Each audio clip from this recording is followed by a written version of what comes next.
Thank you very much. చిన్న ప్రార్థనతో మరి క్లాస్లోకి వెళ్దాం.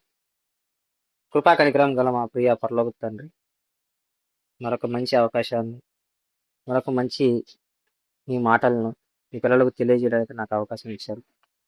తప్పబోతున్న సమయంలో తండ్రి నాకు తోడుగా ఉండండి. వింటున్న పిల్లలు మరి చెప్పబోతున్న అంశాలు గ్రహించి వాటిని మరి కొందరికి బోధించే పిల్లలుగా తయారు చేయమని ఈ ప్రార్థన యేసుక్రీస్తు వారి నామమున అడిగి వేడుకొనుచున్నాం తండ్రి, ఆమె. ముందుగా కూడి వచ్చిన మీకందరికీ మన ప్రభు అయిన యేసుక్రీస్తు వారి నామంలో వందనాలు తెలియజేసుకుంటున్నాను.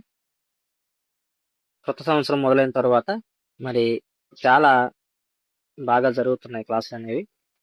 దయచేసి ఎవరు మిస్ అవ్వద్దు. మళ్ళీ తిరిగి గ్రూప్ కాల్కి ఇచ్చేసిన మోజెస్ అన్నకి మరి హృదయపూర్వకంగా ఆహ్వానం చెప్తున్నాను. మీ ఆరోగ్యం మళ్ళీ కుదుటపడి మళ్ళీ మీరు క్లాసుగా రావడం చాలా ఆనందంగా ఉందన్న. గ్రూప్లో ప్రతి విద్యార్థి మీకోసం ప్రార్థన చేశారు. ప్రతిరోజు మిమ్మల్ని జ్ఞాపకం చేసుకున్నాం. మీ ఆరోగ్యం త్వరగా నయం అవ్వాలి, త్వరగా క్లాసుకు రావాలని. దానికి సంబంధించి ప్రతి వ్యక్తి మిమ్మల్ని ప్రార్థనలో జ్ఞాపకం చేసుకున్నారు. మళ్ళీ మీరు తిరిగి గ్రూప్ కాల్కి యథావిధిగా రావడం మాకు అందరికీ చాలా సంతోషంగా ఉంది. ఇంకా క్లాసులోకి వెళ్దాం. యేసుక్రీస్తు వారు మరి మరణించి తిరిగి లేచి పరలోకానికి వెళ్ళిపోయిన తర్వాత యేసుక్రీస్తు వారితో ఉన్న 12 మంది శిష్యుల్లో ఒక వ్యక్తి అయిన ఇస్కరియోతు యూదా కూడా చనిపోయాడు. ఆయన బదులుగా మత్తీయ అనే వ్యక్తి ఎంచుకోబడ్డాడు. ఇది మనకు తెలిసిన విషయం. మత్తీయ. ఇక ఈ మత్తీయతో కలిపి 12 మంది అపోస్తలులు మరి ఆదిమ క్రైస్తవ సంఘ విస్తరణ అనేది ప్రారంభించారు. చాలా చోట్ల మరి యేసుక్రీస్తు వారు చెప్పినట్లుగా ప్రయాణించి చాలా చోట్ల పరిచర్య చేసి హతసాక్షులుగా మిగిలిపోయారు. హతసాక్షి అంటే క్రీస్తు కొరకైన సత్యం కోసం చనిపోవడం. ఇలా చనిపోయారు వీళ్ళు. ఈరోజు ఈ 12 మంది శిష్యులు ఎక్కడెక్కడ ప్రయాణించారు,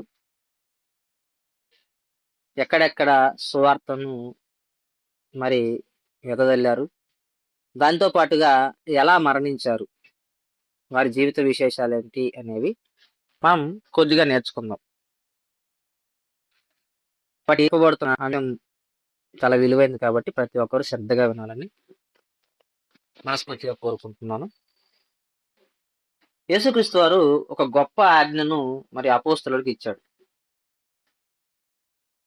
ఆయన తిరిగి పరలోకానికి వెళ్ళిపోతూ మార్క్స్ వార్త 16వ అధ్యాయం 15వ వచనం. సువార్త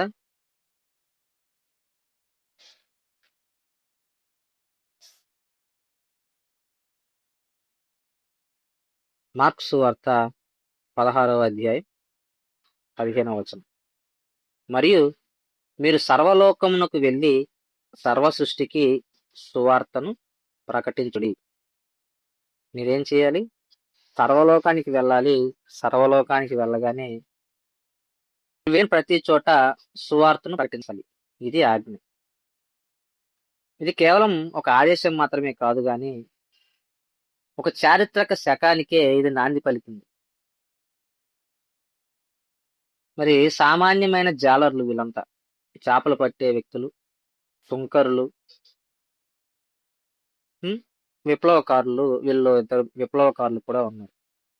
ఇలాంటి సాధారణమైన కింది స్థాయి వ్యక్తులు, సమాజంలో కింది స్థాయి వ్యక్తులు వీళ్ళంతా, ఆర్థికంగా కానీ మరి గౌరవంలో కానీ కొంత పోల్చుకుంటే కింది స్థాయి వ్యక్తులైనప్పటికీ వీళ్ళను యేసుక్రీస్తు వారు ఎంచుకున్న తరువాత వీరి శక్తి సామర్థ్యాలు, వీరి ఆలోచన విధానంతో పాటుగా పరిశుద్ధాత్మ యొక్క నడిపింపు వీళ్ళకు చాలా గొప్పగా ఉండడంతో వీళ్ళు ఒక నూతన శకానికే ప్రాణం పోశారు. అదే ఈనాడు మనం రుచి చూస్తున్న ఈ క్రీస్తు శకం. రోమా సామ్రాజ్యపు సరిహద్దులు దాటి ఆనాటి ప్రపంచంలో నలుమూలలకు ప్రయాణించారు వీళ్ళంతా. ఆనాటికి రోమా సామ్రాజ్యం విస్తరించి ఉన్నది యూదా మరి ప్రాంతాలలో. దానిని దాటి చాలా చోట్ల ప్రయాణించి చివరకు తమ ప్రాణాలే అర్పించి మరి క్రైస్తవ్యాన్ని స్థాపించారు. మరి అపోస్తుల కార్యములు అనే పుస్తకం వీళ్ళ గురించే రాయించబడింది. మనకందరికి దాని అర్థం కూడా తెలియాలి. అపోస్తలుల కార్యములు, అపోస్తలులు చేసిన పనులని దాని అర్థం. ఆ పుస్తకం అంతా మరి అపోస్తలుల గురించి, వాళ్ళు ఎక్కడెక్కడ ప్రయాణించారు, ఎలా సువార్త చేశారనే దాని గురించి వివరించబడింది.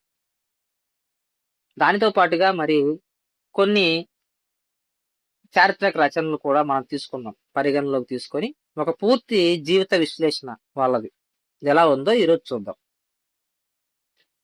మొదటగా అపోస్తలులలో గొప్పవాడు, అపోస్తలులలో అగ్రగణ్యుడు అని పిలువబడిన పేతురు గారు. ఇతన్ని సీమోను అని కూడా పిలుస్తారు, సీమోను పేతురు అంటారు. యేసుక్రీస్తు వారు పేతురు అనే పేరు ఇతనికి యేసుక్రీస్తు వారు పెట్టారు. మరి నాయకుడిగా అపోస్తలులను చాలా కాలం నడిపించాడు ఇతను. మొట్టమొదటిసారిగా మరి పరిశుద్ధాత్మ అగ్నిలాగా దిగి ఎప్పుడైతే వీళ్ళందరూ పరిశుధాత్మ వరాలతో మరి బోధించడం, ప్రవచించడం, అన్య భాషల్లో మాట్లాడడం ఇలాంటి విషయాలు చేస్తున్నప్పుడు పేతురు గారు తన నాయకత్వాన్ని మరి ఆనాడు స్థాపించాడు. యేసుక్రీస్తు వారు ఈ బండ మీద నేను నా ఇంటిని కడతాను అని అన్నాడు.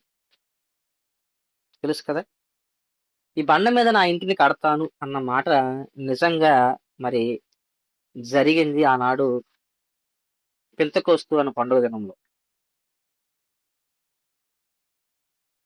అలా పరిశుద్ధాత్మ కుమ్మరింపబడిన తర్వాత పేతురు గారు చేసిన మొదటి ప్రసంగమే 3,000 మందిని మార్చగలిగింది. 3,000 మందిని ఎంత ప్రభావితం చేశాడో చూడండి. సాధారణంగా ఒక వ్యక్తి, ఇద్దరు వ్యక్తులను మార్చడమే గగనతరం అయిపోతుంటే ఈ రోజుల్లో ఒక వాక్యం మరి పేతురు గారు చెప్పిన ఒక ప్రసంగం వల్ల 3,000 మంది మారటం. అపోస్తల కార్యంలో 2వ అధ్యాయం, అపోస్తల కార్యంలో 2వ అధ్యాయం 38వ వచనం.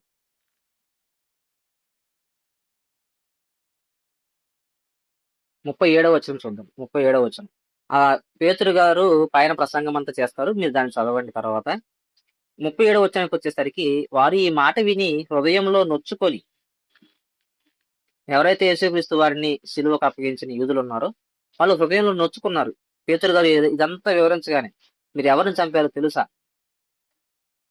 మీరు చంపింది సాక్షాత్తు రక్షకుణ్ణి అని వివరించగానే ఆ వివరణతో వాళ్ళ కళ్ళు తెరుచుకొని ఏమైందో చూడండి. హృదయంలో నొచ్చుకొని, సహోదరులారా మేమేమి చేస్తామని పేతురును కడమ అపోస్తులను అడగగా, దగ్గరికి వచ్చి అడుగుతున్నారు, ఏం చేయాలి మేము, ఇంకా తప్పు జరిగిపోయింది, దీన్ని ఎలా మార్చుకోవాలి అని అడుగుతుంటే పేతురు, మీరు మారు మనస్సు పొంది పాపక్షమాపణ నిమిత్తము ప్రతివాడు యేసుక్రీస్తు నామమున బాప్తిస్మం పొందుడి, అప్పుడు మీరు పరిశుద్ధాత్మ అను వరమును పొందుదురు అని చెప్పేశాడు. 41వ వచనం చూడండి. 41వ వచనం వచ్చేస్తే, కాబట్టి అతని వాక్యమును అంగీకరించిన వారు బాప్తిస్మం పొందిరి, ఆ దినముందు ఇంచుమించు 3,000 మంది చేర్చబడిరి. అతని వాక్యానికి 3,000 మందిని మార్చే శక్తి వచ్చింది. యేసు నాకు తెలియదని మరి పారిపోయిన వ్యక్తి ఆ తర్వాత నిలబడి 3,000 మందిని మార్చగలిగాడు. ఇక్కడ మనం పేతురు గారిని ఆదర్శంగా తీసుకోవాల్సిన అవసరం ఎంతైనా ఉంది. స్టామినా అనేది, శక్తి అనేది మీ అంతటి మీకు ఉండకపోవచ్చు,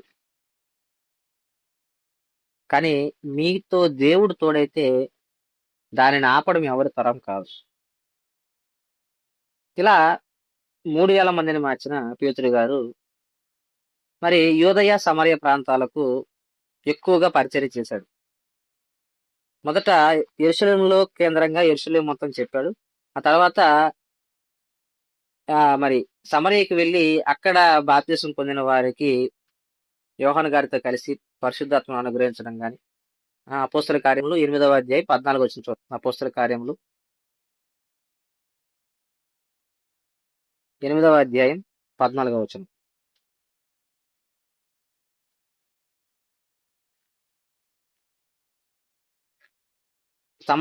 సమరయ వారు దేవుని వాక్యము అంగీకరించిరని యెరూషలేములోని అపోస్తలులు విని పేతురును యోహానును వారి యొద్దకు పంపిరి. వీరు వచ్చి వారు పరిశుద్ధాత్మను పొందవలనని వారి కొరకు ప్రార్థన చేసేది. ఇలా సమరయ ప్రాంతాలకు యూదయ ప్రాంతాలకు మరి తిరిగి పరిచర్య చేశాడు. ఇక అత్యంత ముఖ్యమైన విషయం, యేసుక్రీస్తు వారు వచ్చిన అద్భుతమైన మరి విషయం ఇది. అన్యులను దేవుని చెంతకు చేర్చడం అనే కార్యక్రమం. అంతవరకు ఇశ్రాయేలీయులకు మాత్రమే ధర్మశాస్త్రం ఇవ్వబడింది. ఇశ్రాయేలీయుల కోసం బోధ చేయబడింది. ప్రవక్తలు వచ్చారు, చాలా మంది వచ్చారు, దేవదూతలు వచ్చి మాట్లాడాయి, అద్భుతాలు జరిగాయి, ఇవన్నీ జరిగాయి. ఇక అన్యులను చేరదీయడానికి, అన్యులను ఇశ్రాయేలును ఏకం చేసి అందరినీ దేవుని పిల్లలుగా మార్చడానికి మరి అన్యులను స్వీకరించడం మొదలైంది పేతురు గారితో. ఎక్కడ మొదలైంది అంటే కొర్నేలి అనే శతాధిపతి, ఈయన అన్యుడు. ఈయనకు సువార్త ప్రకటించడం ద్వారా యూదులే కాకుండా అన్యజనులు కూడా రక్షణకు అర్హులని పేతురు నిరూపించారు. ఇది అది క్రైస్తవ చరిత్రలోనే కీలక మలుపు. ఇది పూర్తిగా అంతవరకు ఉన్న హిస్టరీని మార్చేసింది. అంతవరకు ఇశ్రాయేలీయులకే దేవుడు అన్నట్టుగా ఉన్న దేవుడు సర్వమానవాళికి దేవునిగా మరి ఇక్కడ నుండి మార్చబడతాడు. అంతకుముందు ఉన్నప్పటికీ అందరికీ సమానమైన దేవుడు అయినప్పటికీ, కానీ వాడుకలోను, ధర్మశాస్త్రం ఇవ్వబడడంలోను, ఆజ్ఞలు ఇవ్వబడడంలోను ఇశ్రాయేలీయులకు మాత్రమే ప్రత్యేకంగా ఇవ్వబడ్డాయి. అన్యులను తిరిగి తీసుకోవడం అనేది, అబ్రహాము కాలంలో విడిపోయిన అన్యులు తిరిగి మళ్ళీ పేతురు గారి కాలంలో కలిసి వచ్చారు, పేతురు గారి ద్వారా. అపోస్తల కార్యములు 10వ అధ్యాయం అంతా ఇదే ఉంటుంది. కొర్నేలి అనే శతాధిపతికి మరి పేతురు గారు సువార్త ఎలా ప్రకటించారనేది చదవండి. అపోస్తల కార్యములు 10వ అధ్యాయం నోట్ చేసుకోండి. తర్వాత లుద్దా, యొప్పే మరియు కైసర ఈ ప్రాంతాలకు మరి అపోస్తల కార్యములు 9వ అధ్యాయం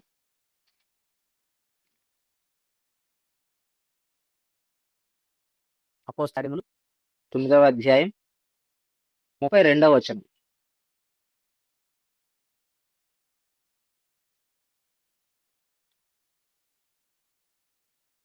అపోస్తల కార్యములు 9వ అధ్యాయం 32వ వచనం. ఆ తరువాత పేతురు సకల ప్రదేశములలో సంచారం చేయొచ్చు చాలా ప్రదేశాలు తిరిగేశాడు ఈయన సువార్త నిమిత్తం. లుద్దలో కాపురమున్న పరిశుద్ధుల యుద్ధకు వచ్చాను. లుద్ద అనే ప్రాంతానికి వచ్చాడు. అక్కడ పక్షవాయువు కలిగిన 8 ఏండ్ల నుండి మంచం పట్టిన అయినయ్య అను ఒక మనిషిని చూచి అక్కడ స్వస్థత చేస్తాడు. ఆ తర్వాత 36వ వచనానికి వచ్చేస్తే 36వ వచనం. మరియు యొప్పేలో తబిత అను ఒక శిష్యురాలుండెను. ఆమె దగ్గరికి వెళ్ళి అక్కడ కూడా మరి సువార్త చేస్తాడు. ఇలా సువార్త. తర్వాత 43వ వచనం వచ్చేస్తే పేతురు యొప్పేలో సీమోనును ఒక చర్మకారుని యొద్ద బహుదినములు నివసించెను. అక్కడ కాలం నివసించి ఆ ప్రాంతంలో సువార్త చేశాడు. అద్భుతాలు చేయడం, సువార్త చేయడం ఇలా. ఇక 12వ అధ్యాయం అపోస్తల కార్యం 12వ అధ్యాయానికి వచ్చేస్తే అక్కడ ఏముంటుందంటే 12వ అధ్యాయంలో మరి పేతురు గారు చెరసాల నుండి విడుదలవుతారు కదా, అక్కడ నుండి విడుదలైన తర్వాత మరి వేరొక చేటుకి వెళ్ళను అని ఉంటుంది. అక్కడ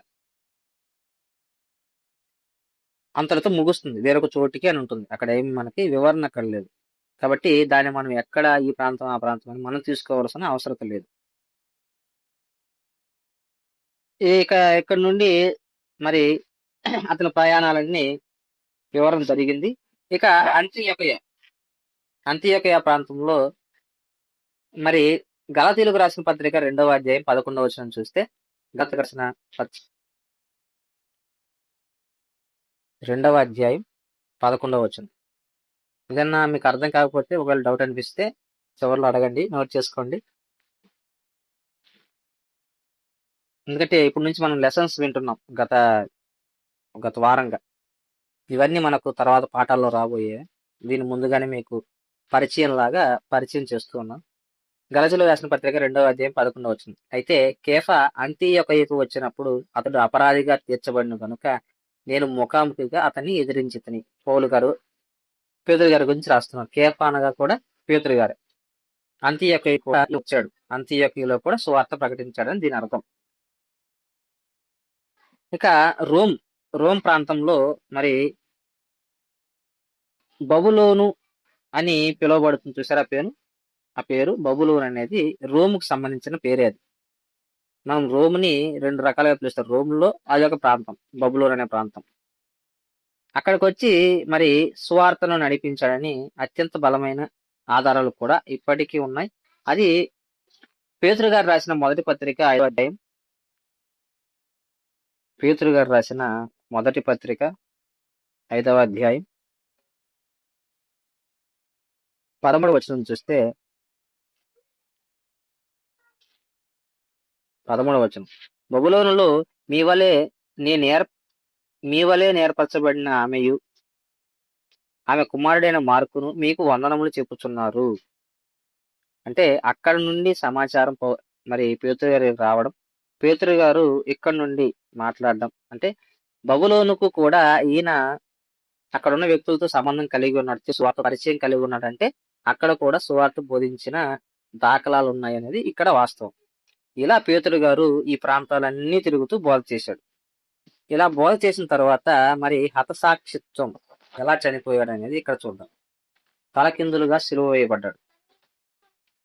క్రీస్తు శకం 64 మరి రోమ్ నగరంలో జరిగిన ఒక అగ్ని ప్రమాదం. ఇది చాలా చరిత్రలో చాలా సార్లు మరి చెప్పబడింది. మనకందరికీ తెలిసింది. రోమ్ నగరం తగలబడిపోతుంటే నీరో చక్రవర్తి ఫిడేలు వాయిస్తున్నాడన్న ఒక సామెత కూడా ఉంది. ఇలా ఈ చక్రవర్తి నీరో మరి ఈ రోమ్ నగరం తగలబడిపోవడానికి క్రైస్తవులే కారణమని భావించాడు. వీళ్ళే ఏదో ఒకటి చేసి ఉంటారు. అంటే క్రైస్తవులు అంటే అప్పటికే బాగా మరి రాజ్యానికి వ్యతిరేకమని, చక్రవర్తికి వ్యతిరేకమని, వాళ్ళకు సొంతగా రాజుని ఏర్పరచుకున్నారని ఇలాంటి అపవాదులు అయితే ఉండేవి అర్థం కాక వాళ్ళకి. మరి నీరో చక్రవర్తి ఏం చేసుకున్నాడంటే రోమ్ నగరం తగలబడిపోవడంతో దీనికి కారణం క్రైస్తవులే అని క్రైస్తవులు ఎక్కడున్నా చంపాలని ఆజ్ఞించాడు. ఇలా ఆజ్ఞ ఇవ్వడంతో ఏమైందంటే ఆ భయంకరమైన హింసాకాండలో పేతురు గారు కూడా చనిపోయారు. ఎలా చనిపోయారంటే మరి ఆరిజన్ అనే వ్యక్తి ఆయన రాసిన రికార్డుల ప్రకారం ఏం జరిగిందంటే, ఈ పేరు పెడతాను గ్రూప్ లో, అతని పేరు ఆరిజన్.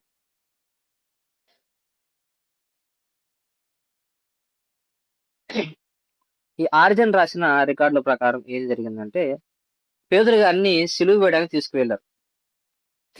తీసుకువెళ్ళినప్పుడు నా ప్రభువు మరణించిన రీతిలో మరణించడానికి నేను అర్హుడును కాదు.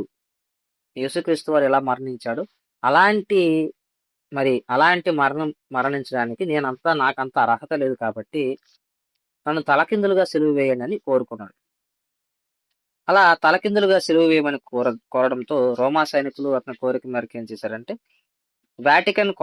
వాటికన్ హిల్ మీద అతని తలకిందులుగా సిలువ వేసి చంపేశారు.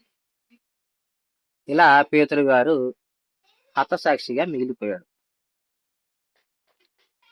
ఇది చూశారు కదా ఇది ఎంత మరి పారిపోయిన వ్యక్తి చివరకు చంపబడ్డం అనేది, దానికి కూడా ధైర్యంగా వెళ్ళి దాన్ని ఎదుర్కోవడం అనేది ఎంత గొప్ప మార్పు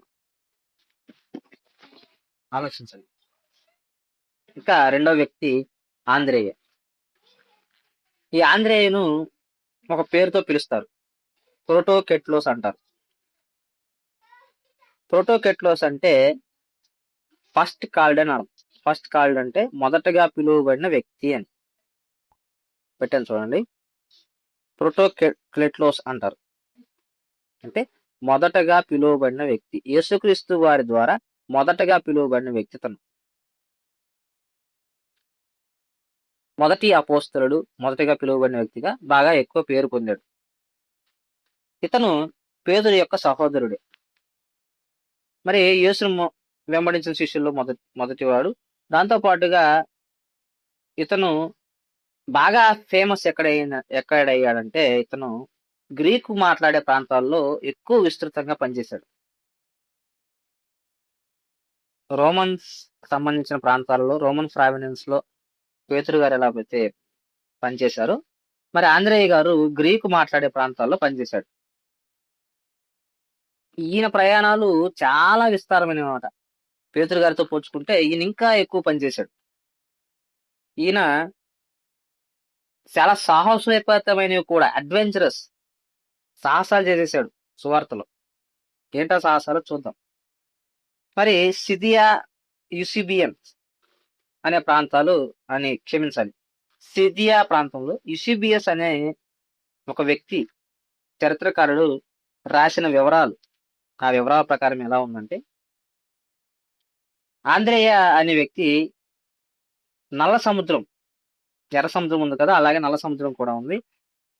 ఆ సముద్రం తీర ప్రాంతమైన మరి సిదియా అనే ప్రాంతంలో, సిదియా అంటే ఇప్పుడు ఉక్రెయిన్, కజకిస్తాన్, రష్యా ఉన్నాయి చూసారా దేశాలు, ఉక్రెయిన్ దేశము, మరి రష్యా, కజకిస్తాన్ ఈ ప్రాంతాలు ఉన్నాయి చూసారా, ఆ ప్రాంతాల్లో సువార్త ప్రకటించారు.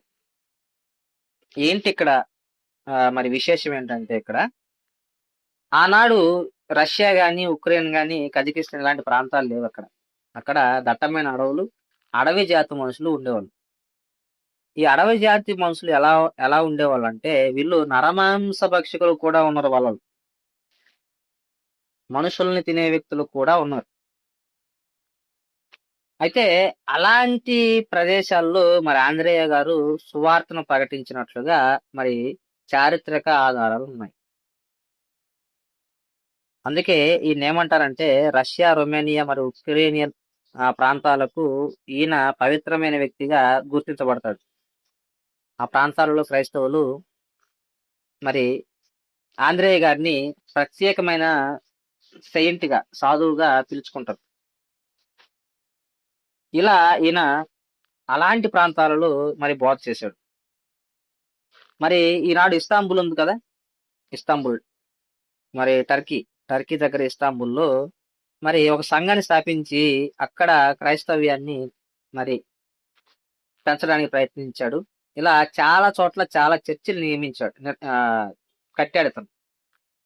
మరి గ్రీస్ దేశంలో తన చివరి రోజుల్లో మరి గ్రీస్ దేశానికి వచ్చేసాడు. అక్కడ అకయ్యా ప్రాంతానికి వచ్చేసి ప్యాట్రోస్, ఈనాడే మరి పాత్రాస్ నగరానికి వచ్చేసి అక్కడే ఉన్నాడు. ఇలా ఇతను చాలా ఆటవిక జాతులకి, చాలా కొండ ప్రాంతపు ప్రజలకి సువార్తను ప్రకటించాడు. అలా చాలా పేరు పొందాడు. మరి ఎలా చనిపోయాడు అనేది ఇక్కడ. ఎలా చనిపోయాడంటే క్రీస్తు శకం 60 నుండి 70 ప్రాంతంలో, 60 నుండి 70 ప్రాంతంలో పాత్రాస్ నగరం, గ్రీస్లోని పాత్రాస్ నగరంలో మరి ఆంద్రేయ గారు చనిపోయారు. ఎలా చనిపోయారంటే, పాత్రాస్ యొక్క గవర్నర్ ఏజియాస్, మరి ఏజియాస్ యొక్క భార్య మ్యాక్సిమిల్లా, పాత్రాస్ యొక్క గవర్నర్ ఏజియాస్, ఆ ఏజియాస్ యొక్క భార్య మరి మ్యాక్సిమిల్లా అనే ఆమె స్త్రీ. మా గ్రూప్ లో పెట్టారు.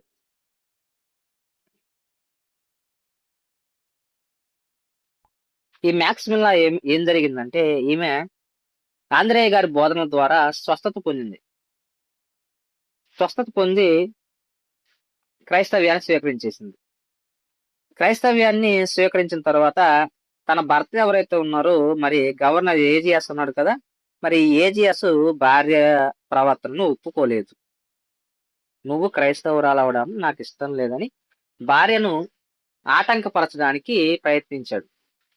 భార్యను ఆటంకపరచడానికి ప్రయత్నించినప్పుడు మరి ఆమె ఏం చేసిందంటే, అవసరమైతే నిన్నైనా వదిలేస్తాను కానీ దేవుణ్ణి నేను వదిలిపెట్టలేనని మరి భర్తను విడిచిపెట్టి పవిత్రంగా జీవితాన్ని గడపాలని నిర్ణయించుకుంది.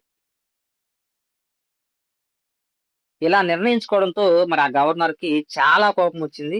చాలా కోపం రావడంతో ఈమెను క్రైస్తవురాలిగా మార్చిన వ్యక్తిని తీసుకొని రమ్మని చెప్పి ఆంధ్రేయ గారిని తీసుకొచ్చి ఆ వయసులో ఆయనకి అప్పటికే 65, 70 సంవత్సరాల వయసులో తీవ్రంగా కొరడాలతో కొట్టించాడు.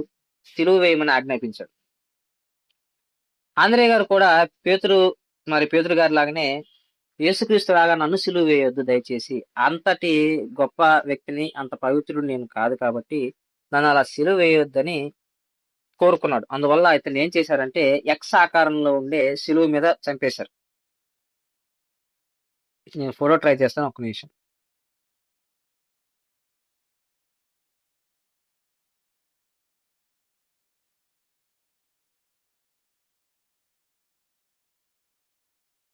ఓకే. ఉంది.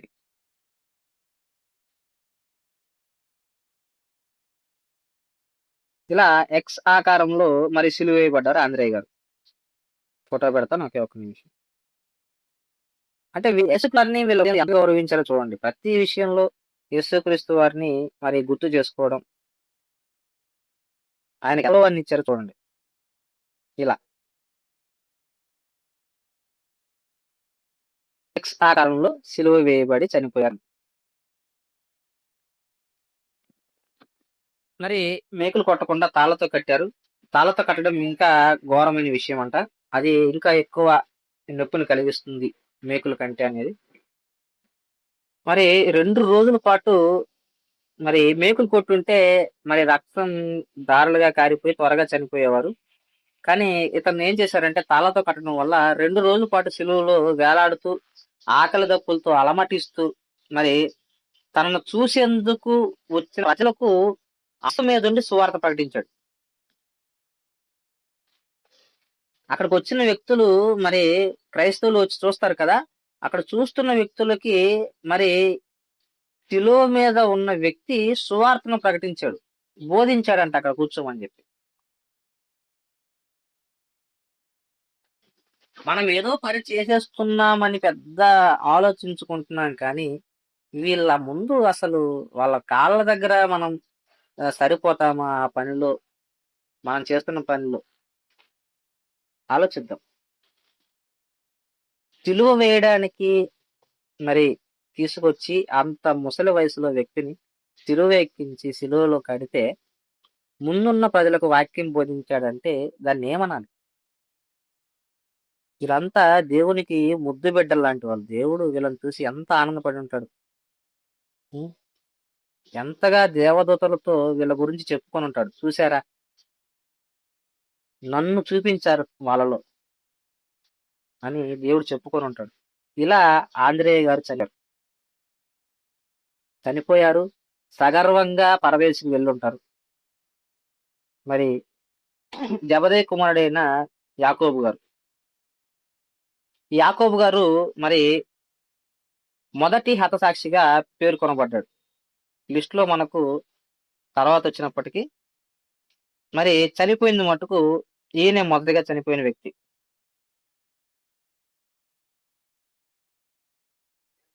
మరి యాకోబు గారు మరి యాకోబు యోహాను ఇద్దరు సహోదరులు మీకు తెలుసు కదా.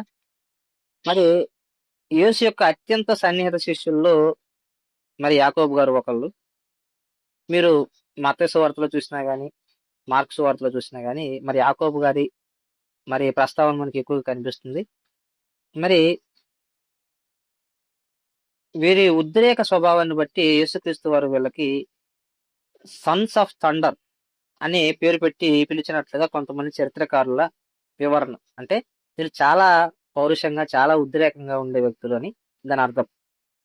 సన్స్ ఆఫ్ థండర్ అంటే ఉరిమిడి వారు, ఉరిమినట్లుగా ఉంటారు వీళ్ళని. సువార్త, ఈయన చేసిన సువార్త యెరూషలేము మరియు యూదయ ప్రాంతాలు ఈయన పూర్తిగా కవర్ చేశారు. బైబిల్ ప్రకారం యాకోబు ప్రధానంగా యెరూషలేము మరియు యూదయ ప్రాంతాల్లోనే ప్రముఖ పాత్ర పోషించాడు. అతను సంఘంలో ఒక కీలక నాయకుడిగా ఉన్నాడు. యెరూషలేము, ఈ యూదయ ప్రాంతాలలో. ఇక తర్వాత స్పెయిన్‌కి వెళ్ళాడు. స్పెయిన్‌కి వెళ్ళిన తర్వాత మరి ఆ కాలంలో మరి క్యాథలిక్స్ ఎవరైతే ఉన్నారో వాళ్ళ సాంప్రదాయం ప్రకారం యేసుక్రీస్తు అనంతరం ఏం చేశారంటే యాకోబు యాకోబు గారు రోమా సామ్రాజ్యం పశ్చిమ అంచున ఏదైతే ఉందో, మరి ఆ పశ్చిమ అంచున ఉన్న స్పెయిన్ ప్రాంతానికి వెళ్ళి అక్కడ కొంతకాలం సువార్తను ప్రకటించాడు. ఈ రోమన్ క్యాథలిక్ సాంప్రదాయం ఉంది చూసారా, దాన్ని అది అప్పుడప్పుడే మొదలవుతుంది. అలా మొదలవుతున్న సాంప్రదాయంలో మరి ఒక బోధకునిగా వెళ్ళాడు అక్కడికి. అప్పటికి ఇంకా చెడిపోలేదు రోమన్ ఆర్సియం. అప్పటికి ఇది ప్రారంభమైంది. తొలితరం క్రైస్తవులందరూ మరి తయారవుతూ ఉన్నారు. అలాంటి సమయంలో ఒక ఆర్సియం బోధకునిగా వెళ్ళాడు అక్కడికి. ఇప్పుడున్న ఆర్సియంకి దానికి దీనికి మన సంబంధం పెట్టుకోకండి. తిరిగి యెరూషలేంకి వచ్చాడు. అయితే ఆ తర్వాతే మరణించాడని కొంతమంది ఆయన దేహాన్ని పడవలో స్పెయిన్ లో సెంటియాగో అనే ప్రాంతంలో మరి తీసుకెళ్లి అక్కడ పూడ్చిపెట్టారని చాలా మంది అంటారు. దానికి సరైన ఆధారాలు అయితే లేవు.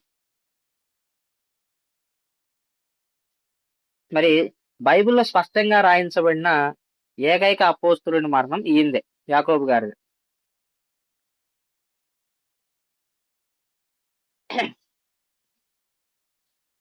ఆ అపోస్తుల కార్యములు 12వ అధ్యాయం, అపోస్తుల కార్యములు 12వ అధ్యాయం 1వ వచనం నుంచి 2వ వచనం. ఇక బైబిల్లో మిగతా వాళ్ళ మరణాల గురించి అంత స్పష్టంగా రాయించబడలేదు. స్పష్టంగా రాయించబడిన మరణం కేవలం యాకోబు గారిది. దాదాపు అదే కాలం ముందు రాజైన హేరోదు సంఘపు వారిలో కొందరిని బాధ పెట్టుటకు బలాత్కారంగా పట్టుకొని యోహాను సహోదరుని యాకోబును ఖడ్గముతో చంపించెను. ఇక్కడ స్పష్టంగా అతన్ని చంపించేశారు అని ఆయన మరణం గురించి బైబిల్లో రాయించబడింది. ఇది క్రీస్తు శకం 44 ప్రాంతంలో జరిగింది. అంటే యేసుక్రీస్తు వారు చనిపోయిన తర్వాత ఒక 10-14 సంవత్సరాల సమయంలో చనిపోయాడు ఆయన. అంటే మొదటిగా చచ్చిపోయిన హతసాక్షిగా మారిన అపోస్తలుడిగా పేరు పొందాడు. మిగతా వాళ్ళు 60, 64, 70 ఇలా ముందుకు వెళ్తే ఈయన మాత్రం 44 క్రీస్తు శకం 44లో చనిపోయాడు. ఆ తర్వాత యోహాను గారు. మరి యోహాను గారు ఆయన చేసిన మరి బైబిల్లో ఆయనకున్న ప్రాముఖ్యత మనకందరికీ తెలుసు. యేసుక్రీస్తు వారు మరి బాగా ప్రేమించిన వ్యక్తి. మరి తన తల్లి బాధ్యతను కూడా అప్పగించేశాడు. అంటే ఒక కుటుంబంలో ఒక వ్యక్తిని ఎలా అయితే చూస్తారో అలా చూసిన వ్యక్తి యోహాను గారు. మరి ఆయన ఎలా చనిపోయారు అనేది, ఆయన ఎక్కడెక్కడ పరిచర్య చేశారు అనేది మనం చూద్దాం. 12 మందిలో అతి తక్కువ వయసు ఉంది యోహాను గారికి. అతి తక్కువ వయసు ఉన్న వ్యక్తి, అందరికంటే ఎక్కువ కాలం జీవించిన వ్యక్తి కూడా ఈయనే. దాంతో పాటుగా ఈయన సహజ మరణం పొందాడు. హతసాక్షిగా సరిపోలేదు కానీ సహజ మరణం పొందాడు. సహజ మరణం బాగా ముసలి వయసులోనే పొందాడు యోహాను గారు. మరి యేసు శిలువపై ఉన్న తర్వాత బాధ్యతలు తీసుకున్న యోహాను గారు మరి ఆమె మరణించే వరకు క్రీస్తు శకం 50వ సంవత్సరంలో మరియ గారు మరణించారు. మరి అంతవరకు యోహాను గారు యెరూషలేములో నుండి ఆమెను చూసుకున్నారని చరిత్రకారులు వివరించారు. అప్పటి సాంప్రదాయం మరి దానికి సంబంధించిన ఆధారాలు కూడా వివరిస్తున్నాయి. క్రీస్తు శకం 50 వరకు అక్కడే ఉన్నారు. ఆ తర్వాత ఎఫెసు ప్రాంతానికి వచ్చారు. ఎఫెసీలకు రాసిన పత్రిక ఉంది కదా పౌలు గారు, ఆ ప్రాంతానికి అన్నమాట. ఆ తర్వాత యోహాన్ గారు ఏం చేశారంటే మరి మైనర్ ప్రాంతం ఇప్పుడు ఉన్న టర్కీ, ప్రస్తుతానికి టర్కీలో మరి ఆ ప్రాంతంలో ఉండేది అప్పుడు ఎఫెస్ అనే ప్రాంతం టర్కీలో ఉండేది. ఆ ప్రాంతానికి వచ్చి మరి అక్కడ 7 సంఘాలకు మరి ఆత్మీయ తండ్రిగా వ్యవహరించడని చాలా మంది రాస్తారు. అంటే ఆత్మీయంగా ఆ సంఘాలను బలపరిచిన వ్యక్తిగా. ఇవి రోమా సామ్రాజ్యంలో అత్యంత ధనికమైన రాజ్యాలు. ఇవన్నీ చాలా డబ్బున్న రాజ్యాలు. అలాంటి రాజ్యాలకు సువార్తను ప్రకటించడానికి దేవుడు ఇతన్ని నియమించారు. మరి ఆ సందర్భంలోనే ఆనాటికే క్రీస్తు శకం 50వ నాటికే అక్కడే క్రైస్తవులలో తప్పుడు బోధలు కూడా తయారయ్యాయి. అదే గ్నాస్నిక్ అండ్ సెంతరిస్ అనే ఇద్దరు బోధకులు తప్పుడు బోధలు క్రైస్తవ్యంలో అప్పటికే బోధిస్తూ మరి రోమా సామ్రాజ్యపు మరి రోమీలు ఎవరైతే దేవతలను పూజిస్తారో చూసారా, ఆ సాంప్రదాయాలను క్రైస్తవ్యంలో కలిపి బోధించడం అనేది ఈయన కంటపడి ఈయన చాలా తీవ్రంగా వ్యతిరేకించి ఇది యేసుక్రీస్తు చెప్పిన బోధ కాదు, మేము విన్న బోధ కాదని తీవ్రంగా వ్యతిరేకించాడు ఆనాటికి. అంటే తప్పుడు బోధలు ఎప్పుడు మొదలైపోయాయి? క్రీస్తు శకం 50వ నాటికే స్టార్ట్. ఈయన కంటపడినప్పుడు ఇంకా ఎంతకు ముందే ఎప్పుడు జరిగిందో తెలియదు కదా. అది ఎంత వేగంగా విసరిస్తుందో అపవాది మరి ఎంత బాగా పనిచేస్తుందో చూడండి. మరి ఎలా చనిపోయారనేది చూద్దాం.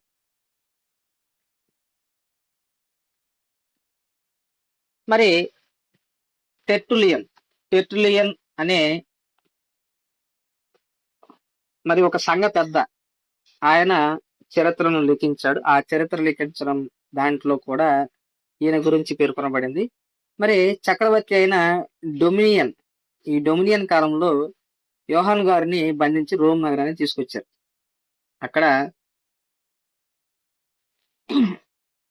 బాగా కాగుతున్న నూనెలో మరి యోహాన్ గారిని వేశారు. ఇది చరిత్ర అండి, చరిత్రకారులు లిఖించిన చరిత్ర ఇది. మరి అక్కడ లాటిన్ గేట్ అనే ఒకటి ఉంది, అంటే ఒక స్టేజ్ అనమాట. అలాంటి స్టేజ్ దగ్గర మరి హింస పెడతారు. ఎవరైనా రాజ్యానికి వ్యతిరేకంగా పనిచేసిన వ్యక్తులను హింసించే ప్రదేశం అది.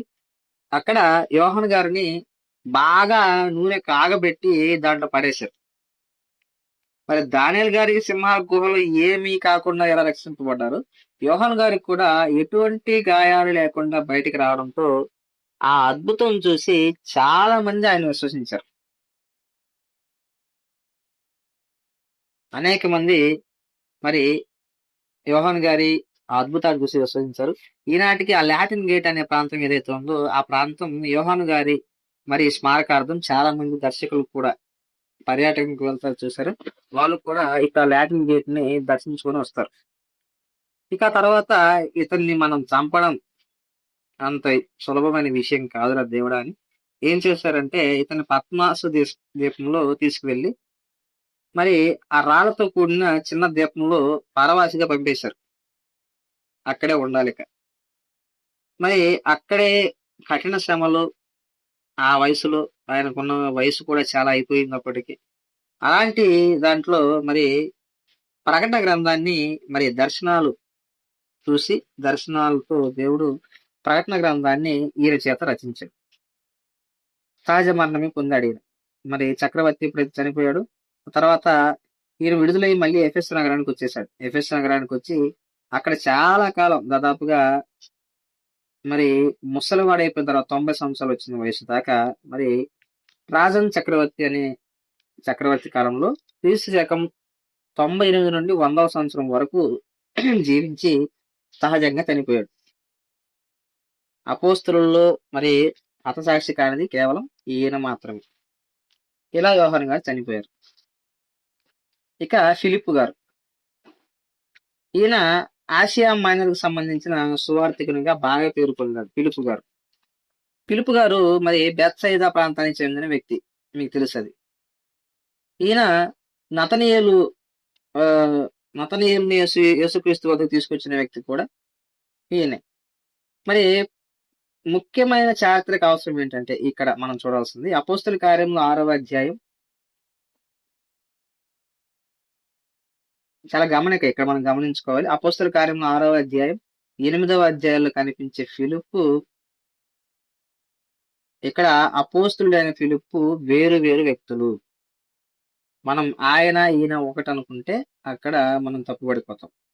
కాబట్టి మీరు ఎప్పుడైనా చదువుతున్న అపోస్తల కార్యం దాంట్లో 6వ 8వ అధ్యాయాలు కనిపించే ఫిలిప్పు అనే వ్యక్తి ఆయన ఎవరంటే అతను 7 పరిచారకులు ఉంటారు యెరూషలేము నగరంలో. ఆ పరిచారకుల్లో ఒకడు సువార్థికుడు అంతే. ఈ అపోస్తులు అయిన ఫిలిప్పు కాదు, ఆయన ఈయన వేరు వేరు. ఓకేనా. మరి మనం చదువుతున్నప్పుడు తరచుగా ఇద్దరు గురించి రావడంతో అక్కడక్కడ మనం కన్ఫ్యూజ్ అవుతాం. ఇద్దరు ఫిలిప్పులు చాలా జాగ్రత్తగా చదువుకోవాలి. ఏ ఫిలిప్ ఎవరనేది. మరి ఎక్కడెక్కడ సువార్త చేశాడు ఇతను ఫిలిప్ అనే వ్యక్తి. మరి ఫ్రిజియా మరియు గ్రీస్ ఈ ప్రాంతాలు. Phrygia and grace. మరి సాంప్రదాయం ప్రకారం ఏంటి ఇక్కడ? ఆ ప్రాంతాల సాంప్రదాయాల ప్రకారం మరి ఈయన్ను ఆ సాంప్రదాయాలు తెలిసిన వ్యక్తిగా ఉన్నాడు కాబట్టి ఫిలిప్ గారిని ఫ్రిజియా మరియు గ్రీస్ ప్రాంతాలకు పంపారు. ఈనాడున్న టర్కీ ప్రాంతం అన్నమాట అది. ఎక్కువ శాతం ఆ ప్రాంతాల్లోనే సువార్త జరిగింది. మరి టర్కీలోని పముక్కలి సమీపంలో ఉన్న హిరాపోలిస్ నగరంలో ఈయన తన చివరి రోజులు అయితే గడిపాడు. అంటే టర్కీనే తీసుకోండి డైరెక్ట్ గా, మరి టర్కీలోనే చనిపోయారు చివరి రోజులు. పురావస్తు శాఖ మరి ఏవైతే తవ్వకాలు జరిపారో అక్కడ హిరాపోలిస్ లో సెయింట్ ఫిలియం మార్టిరియన్ ఆయన సమాధి, మరి ఆయన సమాధి టర్కీలోని హిరాపోలియస్ లో కనుగొన్నట్లుగా చారిత్రక ఆధారాలు కూడా ఉన్నాయి. ఇలా ఆ ప్రాంతాలకు సంబంధించి మాత్రం ఆయన సువార్త చేసి అక్కడే చనిపోయినట్లుగా మన చరిత్ర అయితే మనకు చెప్తుంది. ఈయన చేసిన అద్భుతాలు ఏమైనా ఉన్నాయా అంటే, ఈయన యాక్ట్ ఆఫ్ ఫిలిప్ అనే గ్రంథం, యాక్ట్స్ ఆఫ్ ఫిలిప్, ఫిలిప్ చేసిన పనులు అనే ఒక గ్రంథం ఉంది. ఇది బైబిల్లో చేర్చబడినప్పటికీ చరిత్రకారులు మరి దీన్ని లిఖించారు. దీంట్లో ఏముందంటే మరి ఆయన హిరాపోలిస్ లో ఉన్నప్పుడు అక్కడ పెద్ద సర్పము లేదా డ్రాగన్ అలాంటి ఆకారాన్ని ఆరాధించే వాళ్ళు చాలా మంది ఉన్నారు. అక్కడ వాళ్ళని ఎదిరించాడు. ఇది కరెక్ట్ పద్ధతి కాదు అన్న, సర్పాన్ని ఆరాధించడం, అనకొండ ఇది మన ఉంటుంది కదా మనకి కొండ చిలువ, అలాంటి పామును ఆరాధించేవాళ్ళు. దాన్ని ఆరాధిస్తూ ఉంటే ఇది ఆరాధించడం కరెక్ట్ కాదురా అని చెప్పాడు. వాళ్ళు ఏం చేశారంటే ఇతన్ని వ్యతిరేకించి ఇతన్ని కొట్టడానికి వస్తే ఇతను ఏం చేశాడంటే, నేను ఒక ప్రార్థన చేస్తాను, ఆ ప్రార్థన చేసిన తర్వాత మీరు ఏదైతే సర్పాన్ని పూజిస్తున్నారో ఆ సర్పం చనిపోకపోతే నన్ను చంపేయండి. ఒకవేళ ఆ సర్పం చనిపోతే నేనే ఏ దేవుడిని పూజించమంటే మీరు ఆ దేవుడిని ఆరాధించాలని అన్నాను. వాళ్ళందరూ సరే అన్నారు. సరే అనగానే మరి ఫిలిప్ గారు ప్రార్థన చేయగానే ఆ సర్పం అక్కడికక్కడే చనిపోయింది. ఒక్కసారిగా ఆ ప్రాంతం అంతా క్రైస్తవులుగా మారిపోయారు. అక్కడ మరి ఆ దేశ మరి రాజు రాజు భార్య కూడా క్రైస్తవులకు వచ్చేసింది ఆ సంఘటన చూసి. అలా చేశాడు ఈయన. ఇలా అద్భుతాలు చేసుకుంటూ వచ్చాడు. హతసాక్షి ఎలా చనిపోయాడంటే మరి ఆ రాజు భార్య ఉంది కదా, ఆ రాజు భార్యను మరి మత మార్పిడి చేశాడన్న కారణంతో ఏం చేశారంటే ఇతన్ని బంధించారు. ఇతన్ని తలకిందులుగా సిలువ వేశారు. తర్వాత స్తంభానికి కట్టారు చనిపోయేసరికి. అక్కడ మడమల గుండా, మడమలు ఉంటాయి కదా మన కాళ్ళకి, మడమలకి శూలాలు గుచ్చి ఆ శూలాలకు మరి రాళ్ళు కట్టి వేలాడదీశారు. ఇలా వేలాడదీసిన తర్వాత కూడా ఆ ప్రాంత ప్రజలు ఇతను చూడడానికి వచ్చినప్పుడు ఈయన కూడా అలాంటి పరిస్థితుల్లోనే సువార్తను ప్రకటిస్తూ చనిపోయాడు. ఇది క్రీస్తు శకం 80వ ప్రాంతంలో జరిగింది. ఇంతవరకు 5గురు అపోస్తలుల గురించి మనం తెలుసుకున్నాం. మరి ఇంకా మిగిలిన అపోస్తలుల గురించి రాబోయే తరగతుల్లో తెలుసుకుందాం. మరి ఇంతవరకు చెప్పిన అంశాల్లో ఇవి కేవలం ప్రారంభ పలుకులు లాంటివి మాత్రమే. మీకు కేవలం వారి పేర్లను పరిచయం చేయడం లాంటిది. ఇక వాళ్ళ చరిత్రలు, వాళ్ళు ఎలా చేశారు అవన్నీ మనం భవిష్యత్తు క్లాసులలో ఒక్కొక్కరి గురించి విడివిడిగా మాట్లాడుకుందాం. ఇంతవరకు చెప్పబడిన అంశాల్లో మీకు ఏదైనా సందేహాలు వచ్చినా, మీకు ఏదైనా అర్థం కాకపోయినా దయచేసి నన్ను అడగవలసిందిగా ప్రేమతో కోరుకుంటూ ఈరోజు క్లాస్ ముగిస్తున్నాను. Thank you.